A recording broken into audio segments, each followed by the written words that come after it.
Заправляем кромочный материал. Кромка должна проходить между вот этими протяжными валами и упираться в нож гильотины. Проверяем.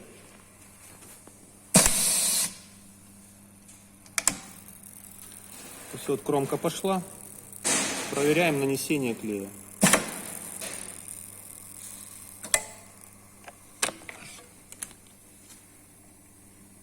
Клей наносится стабильно по всей плоскости. В случае, если клея наносится либо меньше, то есть не промазывает всю плоскость кромки, либо замазывает клеем поверхность кромки, выставляется нанесение клея. Нанесение клея выставляется на двух валах с этой стороны. Верхней рукоятью выставляется нанесение клея на кромку, нижней рукоятью выставляется нанесение клея на заготовку.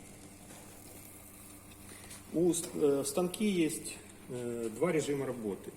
Первый режим работы по концевику для прямолинейных деталей, второй режим работы по педали для криволинейных деталей. То есть работает это таким образом. Включаем работу для криволинейных деталей. Нажимаем на педаль, кромка начинает подаваться. Нажимаем второй раз на педаль, кромка отсекается.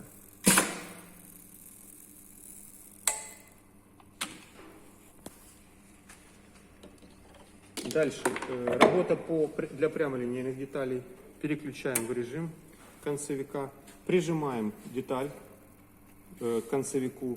Кромка начинает подаваться.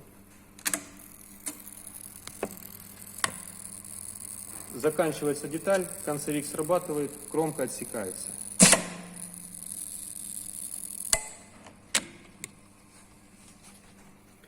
Выставление прямолинейных деталей. То есть нам для выставления необходим будет кусок ДСП, который равняется минимум ширине станка. Прижимаете кусок ДСП к клейонаносящему валу и к протяжному валу. Причем между протяжным валом, этим валом и торцом детали проставляете кромочный материал, с которым вы будете работать. Это будет кромка 1 мм или 2 мм. А эту направляющую выравниваем по торцу ДСП.